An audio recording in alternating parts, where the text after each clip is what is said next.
Welcome to Mental Wealth, the podcast to invest in your mind. Here I will help you make sense of your mind and behaviours, giving you the tools to have your best life. There is so much to share, so let's get into this episode and explore another great topic. Welcome to episode 37. And in this episode, we're actually going to talk about maturity. We're going to talk about what goes on maybe as we get older. And for any of you youngsters listening in, you can either listen if you wish, or maybe there's something else that you want to listen to today. But we're going to talk about maturity and what we can expect both from the mind, but also from the body. And I have brought an expert in to help me with this episode. I've brought in Phyllis Woodfine. So I'd love to welcome you, Phyllis. Hi, thanks, Alison. Thanks for having me. So tell everyone a little bit about you, Phyllis, first. So my name's Phyllis. I'm an osteopath and also a coach, a life coach. And there are a number of other modalities that I do that I bring into my coaching, but also into the osteopathy world. And I've been an osteopath now for coming up for 22 years. And as a result of that, I got into teaching. So I actually teach at 2 unis, osteopathy and around that.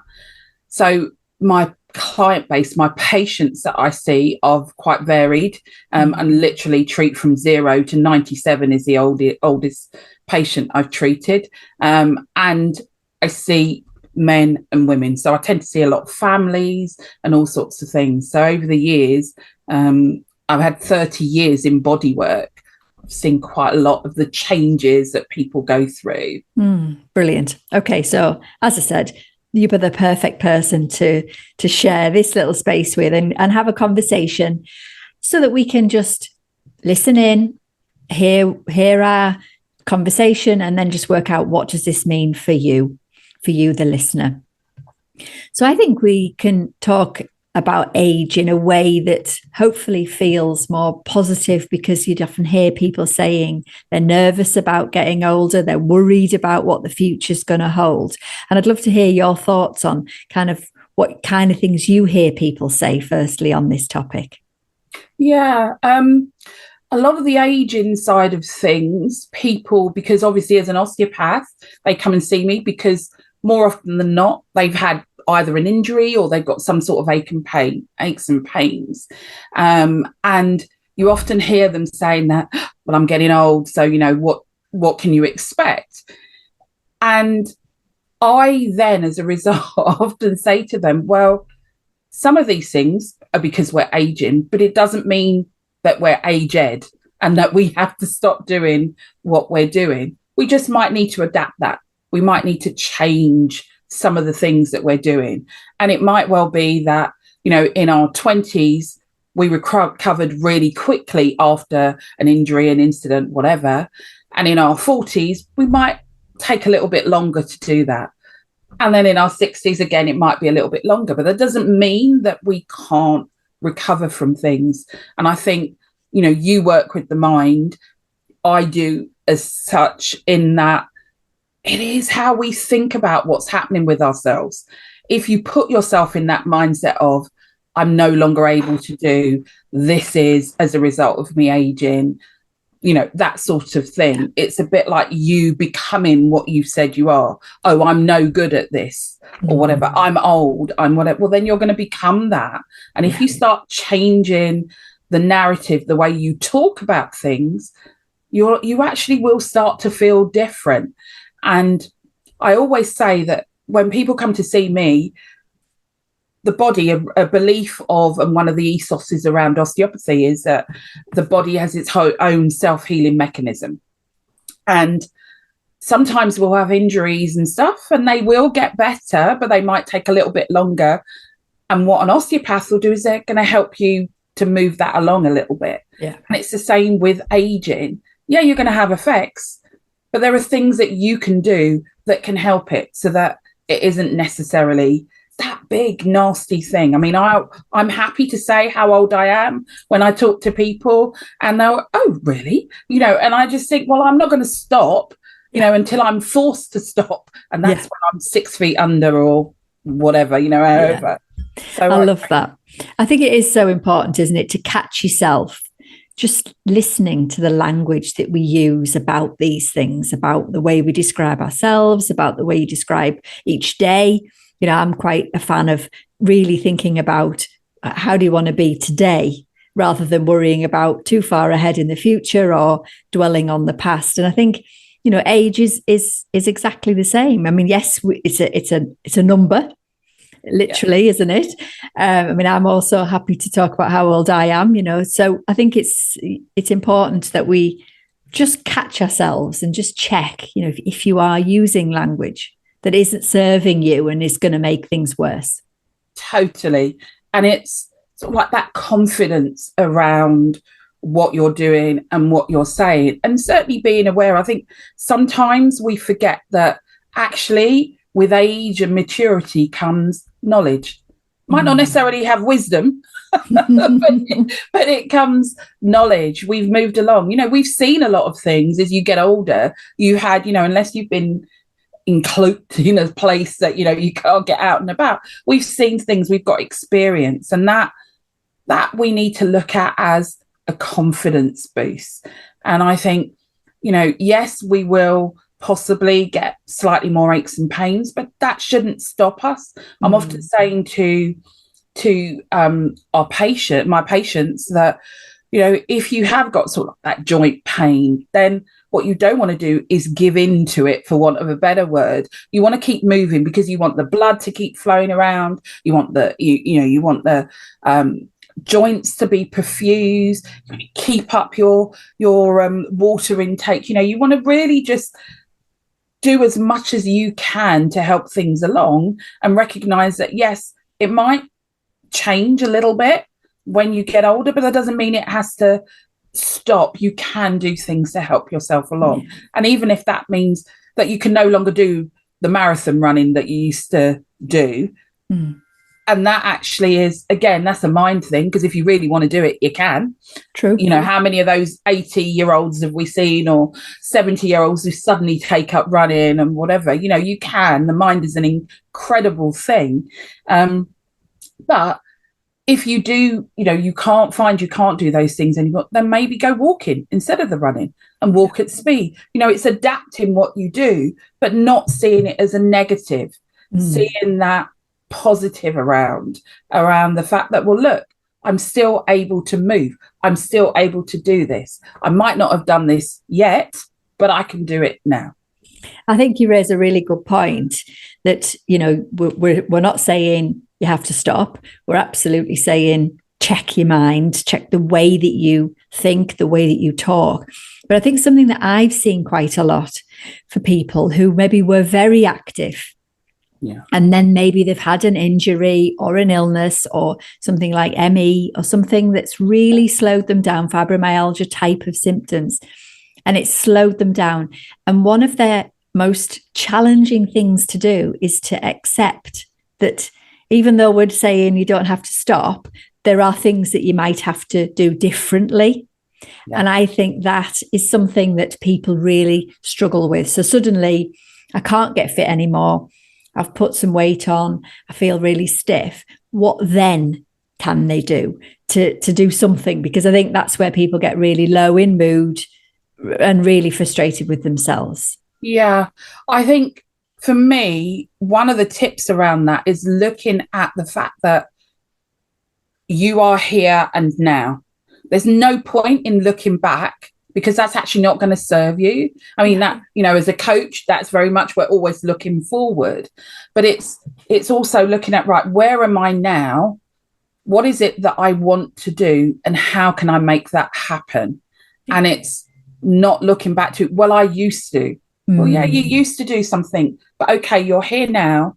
Accept where you are, and acceptance. So, I mean, I don't know, I've done an acceptance commitment therapy. That's not saying I'm accepting, so now I'm just going to sit here and not do anything. It's recognizing this is what's happened, being realistic about that. Okay, this is where I am. What's my one step that's going to move me forward in this place that I am now? How can I move forward for that? And I'm always talking to people about that one step. It isn't one thing that you need to do, because one step means that you can probably get that second step afterwards, but you need to make that one step. But if you're doing that one step backwards, it's not going to get you anywhere. It's the step forward.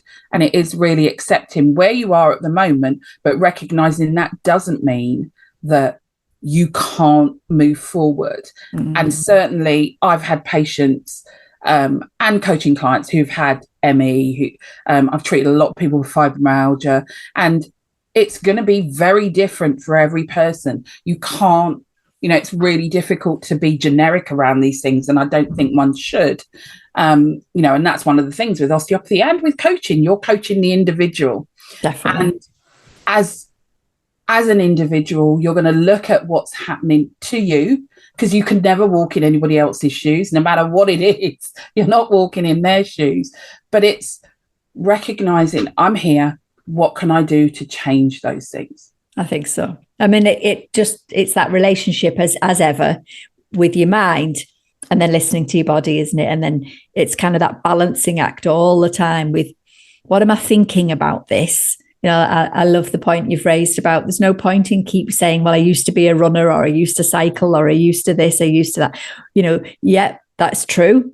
Maybe you used to, but what are you going to do? Because like you say, giving up to everything is going to do nothing but make you feel miserable. And I see people who have, are in that sort of halfway house where they have had to give something up, maybe for an injury, maybe for age, maybe for something different. And then they haven't quite got their heads around it. And I think, again, obviously this podcast is called Mental Wealth. How can you get the best out of your mind so that you can have the best that you can? And I know you see loads of people who probably are in that space. Yeah. And I think, as we're getting older, sometimes we're going to have those moments when we do have the, oh, what if, and, oh, I remember. You can't, I find myself sometimes being a bit ageist, and you'll be talking to somebody about, and I saw, it's that policeman's like a child, because they look so young and stuff like that. And that's putting yourself in a place that, you might momentarily go through that, but don't stay in that place, not resenting the fact that they're young and you're not. It's recognizing that, okay, but they're going to have to go through all sorts of things that you've probably already been through. And also, I think for me, it's really being positive in terms of, well, actually, it's quite a privilege to get to this point that I'm at. I've had friends who've died at a young age, who've not made it to where I am. So every year I celebrate, I'm here. And with my patients and with the coaching clients, I don't know what it's like to have fibromyalgia. I know what it's like to have other conditions.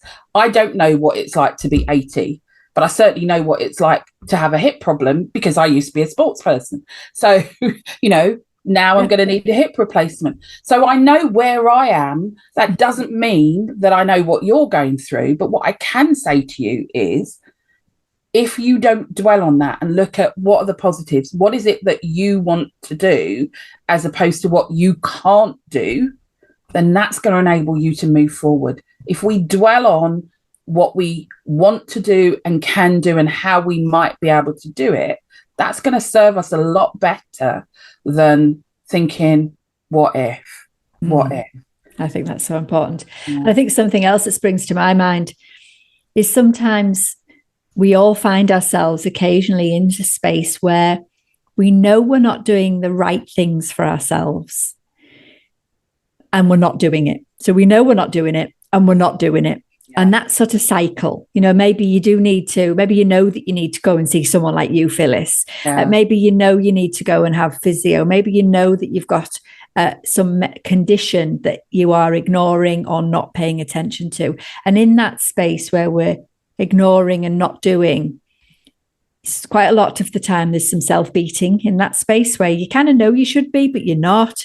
And then that becomes an issue. And I always think that things like that become a weight on top of what you've already got to deal with.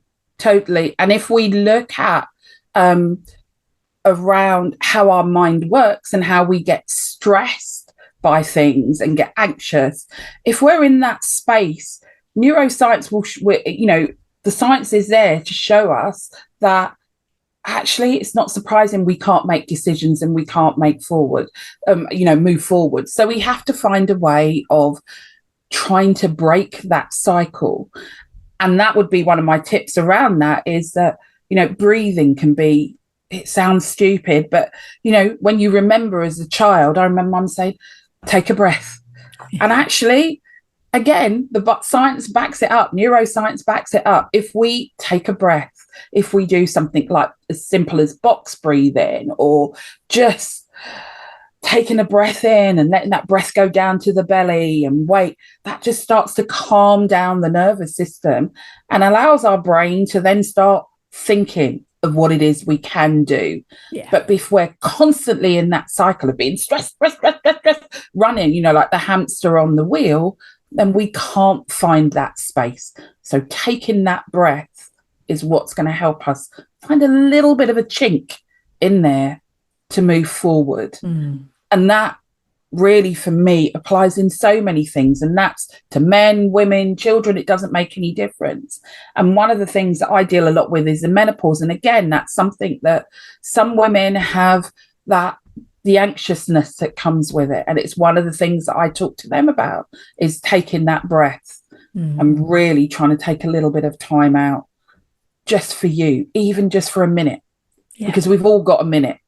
Yeah, I know. And that's the crazy thing, that we sort of forget that we've got these minutes. And I'm often using the breath as a reminder. It's like you say, it sounds so crazy that we need to remember that is a powerful tool of which you've always got with you. You have to remember it. You don't have to put it in your bag. You don't have to, it's there, always there. And it does calm the nervous system down and the mind and everything.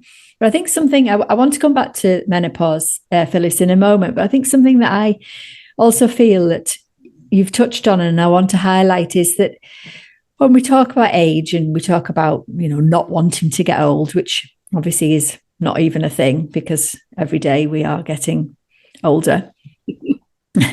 But I think, you do hear a lot of people say, I might ask people, do you still worry about what people are saying about you? Do you worry about comparing yourself to others? Do you worry about the future? And quite often people will say, I used to do that, but since I've got older, I do less of it. And that's got to be something that we've got to celebrate, even if we're maybe not quite as nimble as we used to be. Totally. That goes back to what I was saying. We've been there. We've done stuff.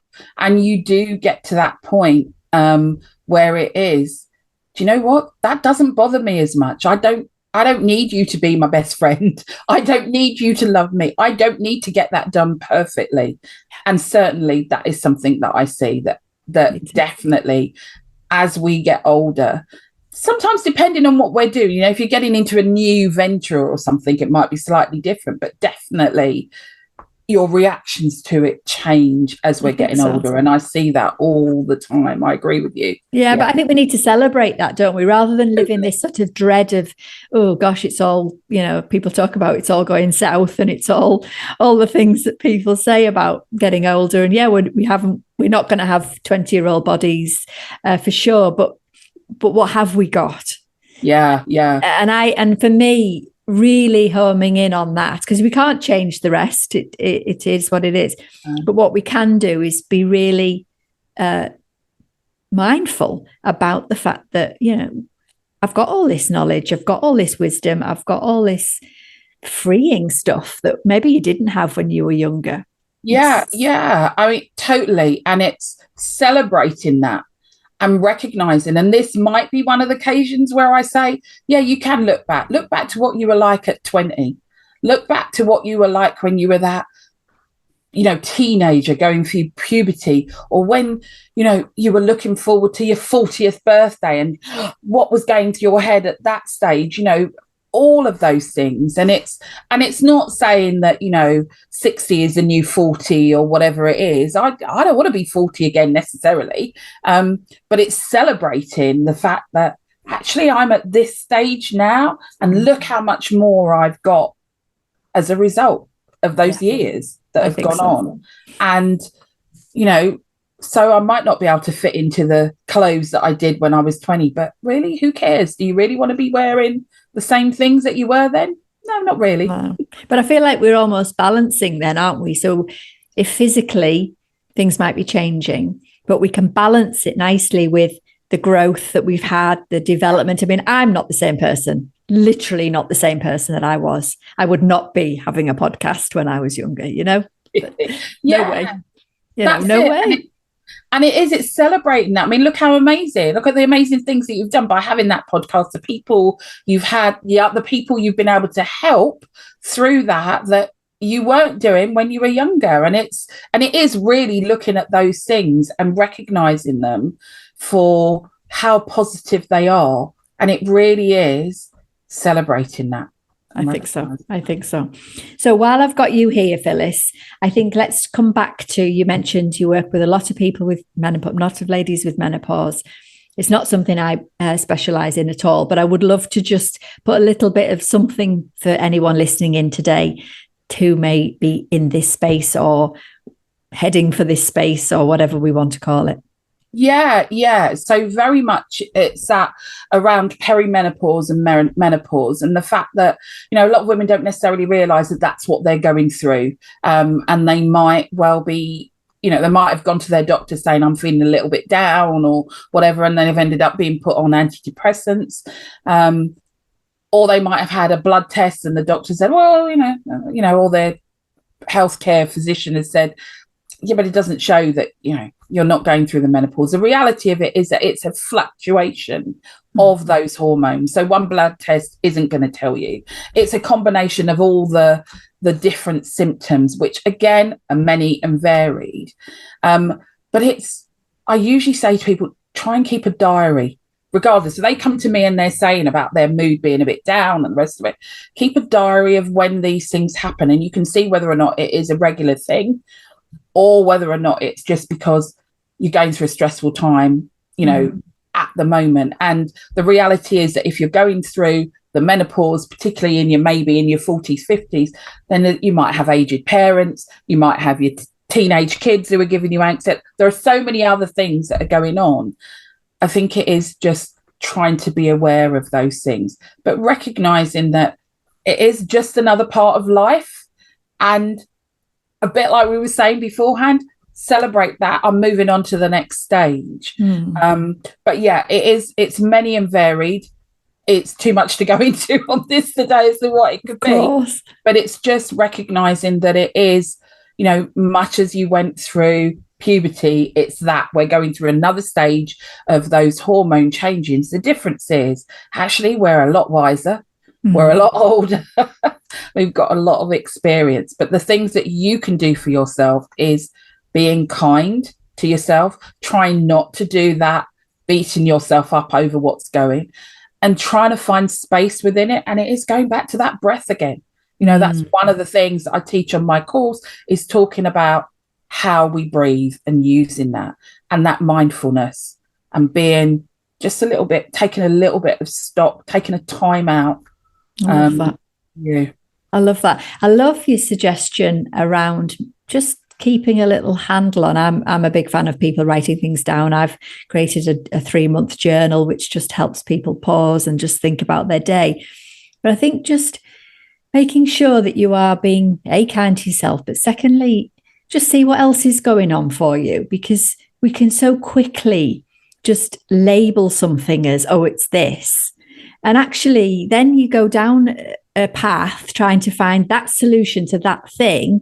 Yeah. And actually, it's lots of other things that are causing you to feel like that. And I think so many people do, I'm not a big fan of labels. I've got a background in the NHS as a therapist. And, sometimes people would come and say, oh, I've got social anxiety, and then everything would be about the social anxiety. I can't go here. I don't like people. I don't like groups and all these things. And it almost feels like you're sort of hiding behind that. And I'm not disrespecting people's conditions at all.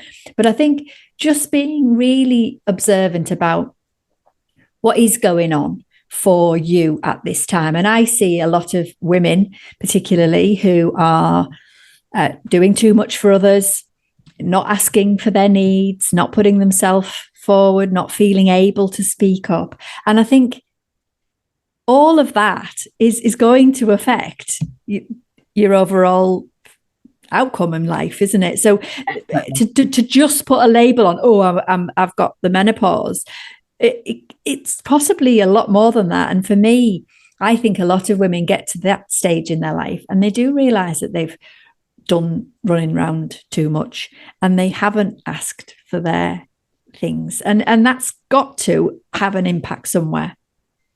Yeah, and it does.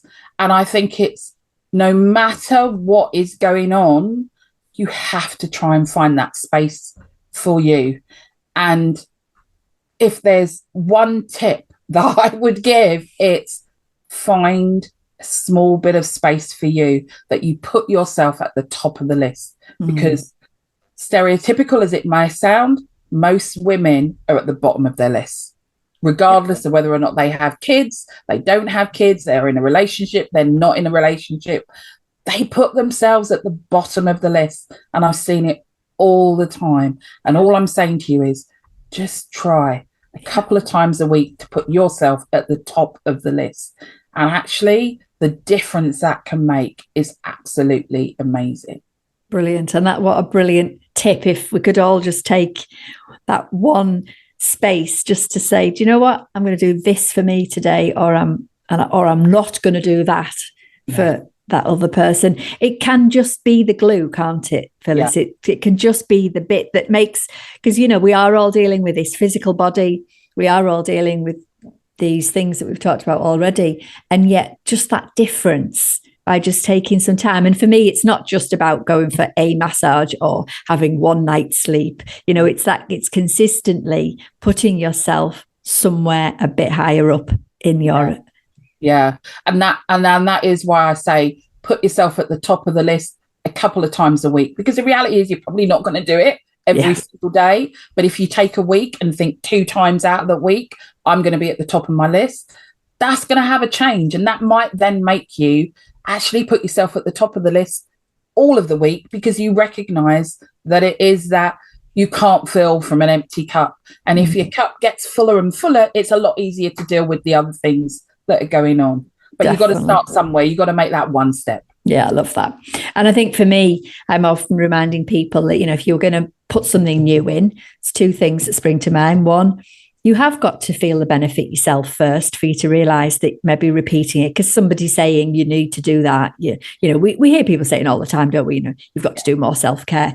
But until you personally realize that actually that does help you both mentally, emotionally, physically. But the other side that I think is important is, let's not pretend that if you suddenly do start putting yourself a little bit higher, there could be, for a little while, a bit of a fallout. Yeah. There might be some people who are like, I can't believe that you're going to, what do you mean you're not going to do that thing that you've always done every single week? You're going to do something different. So sometimes we have to be a bit brave. We have to be. If you've been in a cycle where you haven't put yourself forward, which means your body and your mind are not as strong as they could be, there may be a little fallout. Yeah. And it's being brave, as you said there, and being strong. Yeah. To keep going with it, so that you can then see the benefits of it, and you can see, look, that it was worth doing that, because look where I am now. Brilliant. And how much I can enjoy where I am now. I love that. So we've got some really simple but very powerful tips from our conversation today, Phyllis. We've got the breath. Let's remember how powerful that is just in any moment, whatever is going on for you. We all obviously want to make sure that we think about our minds, don't we? About how do we think about aging and changing, and what can we do differently? Yeah. And then the other thing that I think is really important that we've highlighted is to be okay with the fact that it's a bit different, the fact that it looks different. Would you want to highlight anything else, Phyllis? Yeah, I mean, I think those are probably the biggest points there, that it's not like it used to be, and it won't be. And actually, that's not a bad thing, but it is taking that time out to give yourself space to get that clarity, and also remembering, actually, you've got every right to be confident in what you're doing, because you've earned it. You've got the stripes. You've been there. I love Take that one step. I love that. And you're right. You know, you said earlier about seeing people out there who are in their 80s and just doing the most remarkable things. You know, I think for me, I'm so inspired by that. You know, I aim to be an 80-year-old who's still doing stuff, but you have to work at that. It doesn't just come, does it? You know, people often say, oh, well, it was easy for them because, no, it wasn't easy for them because they've worked hard.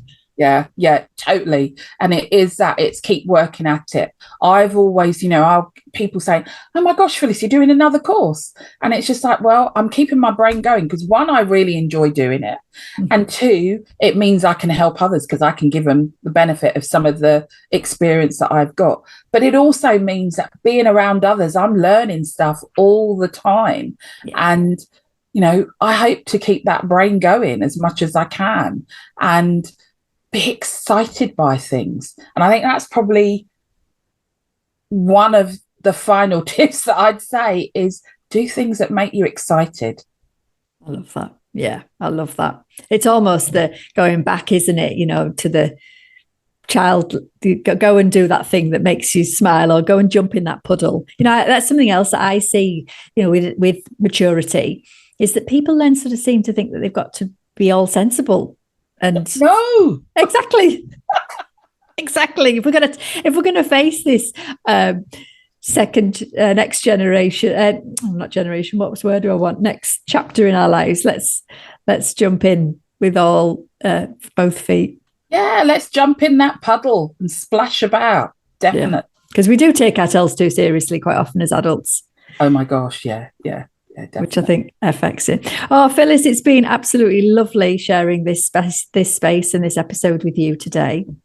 Thank you. I've really enjoyed it. It's been lovely chatting. Brilliant. And all your links are in our show notes. So if anybody wants to look Phyllis up, please do. Thank you for listening and sharing in this episode of Mental Wealth. Remember, you can subscribe wherever you get your podcast. My last question to you is, what is the one small thing that you can take action on from this episode? Message me on Instagram or through our website with questions you'd like me to explore. You'll find the links in the show notes.